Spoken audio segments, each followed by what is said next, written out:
Tumitig sa iba't ibang pangyayari ang Stage 2 kahapon ng Ronda Pilipinas 2014. Subalit ang tunay na kwento ay ang pagkuha sa stage honors at pag-angat sa overall standings ni Chris Hoven.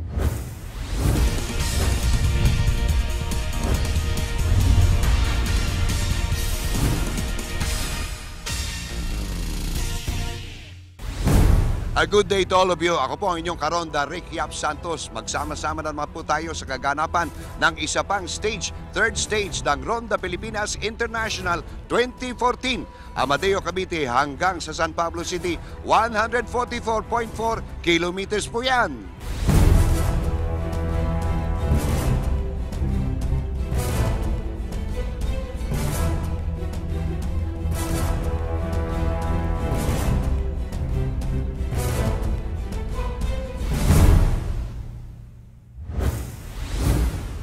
Ronda, third lap na ho tayo mga kaibigan. Nag-start na kami ng ating pakarera. Third stage na po ito.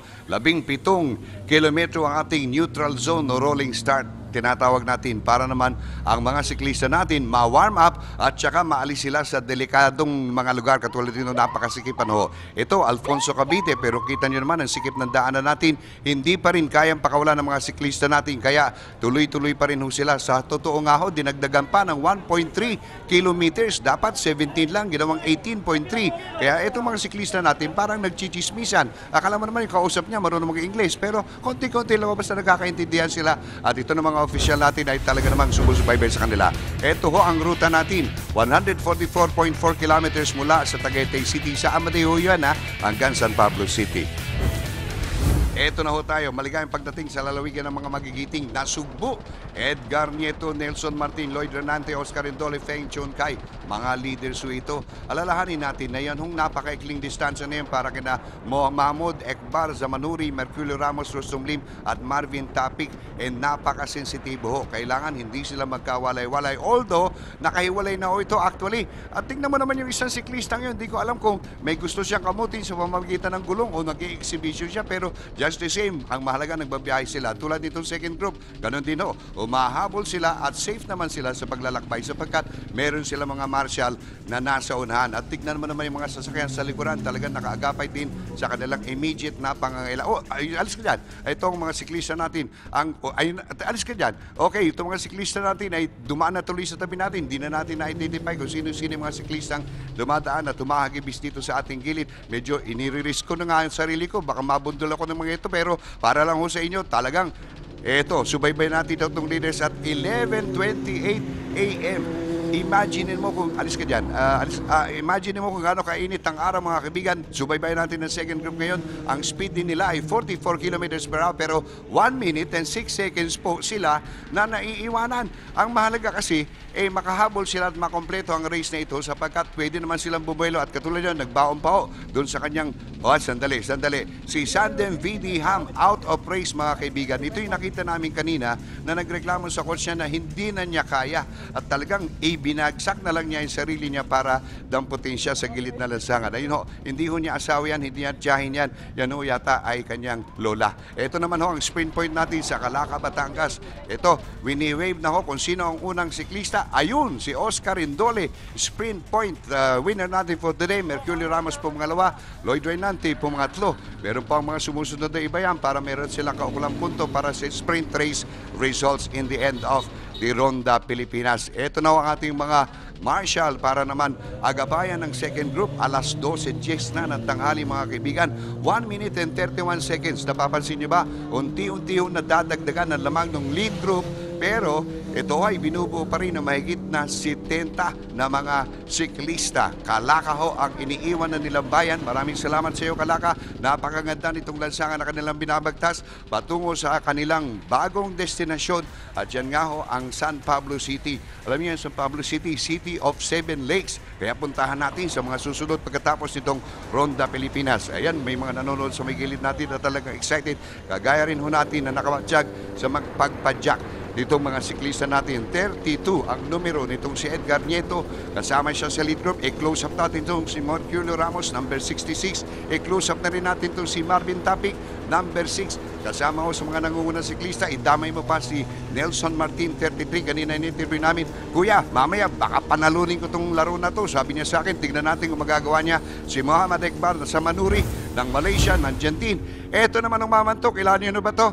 2 hours, 30 minutes na tayo on the road. Second group po ito. Ito si Daniel Patin, kasama ng Road Bike Philippines. Nagbuhos siya ng LBC tubig sa kanyang ulo, number 34, nagtira ng konti. Ay, inabot pa yung tinira niya kay Edmundo Nicolas, pero pinagtsikaan ako ni Nicolas yung tubig na binigay sa kanya, hindi na ininom, binus na lang sa ulo niya. Number 24 ito si Nicolas, mga kaibigan. Siya ang may hawak ng trangko. Speed 60 kilometers per hour. Maniwala kasi hindi. Paano naman? Talagang pata. Oy, boy. Ingat ka. Kung mababasa dyan, binubuhusan niyo ito. 3 oras na nag-aantay itong mama na ito na hardinero, pero ibinuhos niya ngayon ng tubig para sa kanyang mga siklista. 1:10 p.m. Sandali. Tumigil ang race director, tumigil din ang mga siklista, tumigil ang mga marshal. Ano ang nangyayari? Aba, mukha ho yatang dito sa Lipa ay na-traffic pa ang mga siklista. Kung nandito lang si Darna, sasabihin niya, Lipa, Darna, Lipa. Pero hindi ho pwede yan sapagkat mga siklista ay kailangan na babiyahe sa kanilang lugar na dapat na puntahan. Pero tignan nyo naman mga kaibigan, para hong unti-unti ay tumitigil itong mga siklista natin. Ano itong si Mr. Mickey Rob? Ito yung komisarwa natin, nagbibigay ng instruksyon.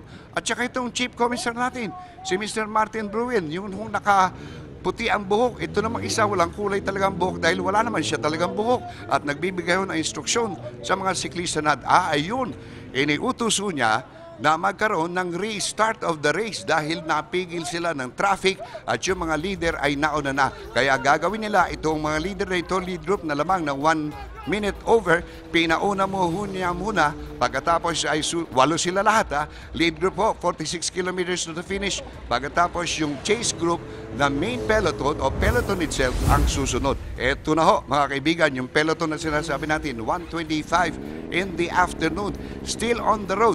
Imagine mo yan, nagbisikleta ka mula alas 10 hanggang alauna ng hapon at international ratio ito hindi puro Pilipino, kundi mayroon din ho silang mga kalaban ng mga foreigner. Tingnan natin itong grupong ito ang leaders natin. Si Feng Chun Kai. Uy, meron tayong foreigner si Lloyd Renante, si Marvin Tapik at saka si Rostom Lim. Ang biliso nila ngayon ay 58 kilometers per hour. Kasama pa si Merculio Ramos, Edgar Nieto, Oscar Indole at saka si Nelson Martin. Yan yun nga ako sa ating kanina Kuya, ipapanalo ko itong laban na ito. Leaders ho sila. Talaga naman ang pidal nila. Para sa mga Pilipino ay left, right. Para sa mga foreigner, nag-aaral sa Tagalog, kaliwa kanan. Malbar na ho tayo, 1 minute 16 seconds. Second group po ito. At 1 minute and 16 seconds na humahabol sila sa mga leaders natin. 2 grupo lang po ang pinag-uusapan natin. Ito ho, yung mga leader, 2 o'clock na in the afternoon at yung isa, ito si Edgar Nieto, si Marvin Tapik, Rostom Lim, Nelson Martin, Feng Chun Kai. Ayan, Taipei Bet ho yan. Mama na yan, ang tulin ho ng kanilang labanan at kita mo naman kung ano ang gagawin nilang pagpasok dito sa susunod nating bayan. Dire-diretso na ho sila. Ang kanilang marshal nasa may likod. Actually, nakangkas tayo sa isa Leaders ho ang dalawang naghiwalay ngayon mga kaibigan. Tansya ko, ito si Nelson Martin at si Feng Chun Kai. Feng Chun Kai nasa likod. Si Martin nasa may batang unahan. Tumingin sa kanya kanan. Tapos umabanti na itong si Feng.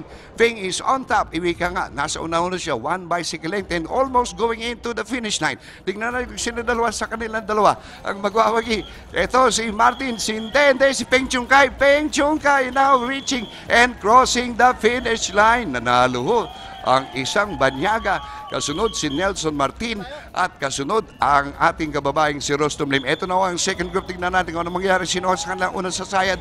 Sasayad sa finish line o sasayad sa semento? Naku, sumayad yung una sa semento yung ibang mga foreigners even before the finish ng ating second group sa third stage ng Ronda Pilipinas 2014 dito po sa lungsod ng San Pablo. Talaga naman.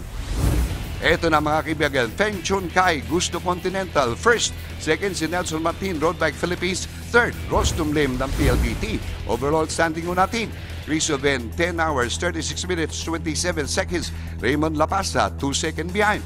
Peter Poli, 1 minute 35 seconds. Oscar Indoli, 3 minutes 20. Felipe Marcelo, 3 minutes and 44 seconds. Vic Mar Vicente, 352. Ronda Pilipinas winner natin. Hindi na natin masyadong bibigyan pansin sapagkat nariti naman ni Chris Joven ang kanyang red jersey, tanda ng overall leadership.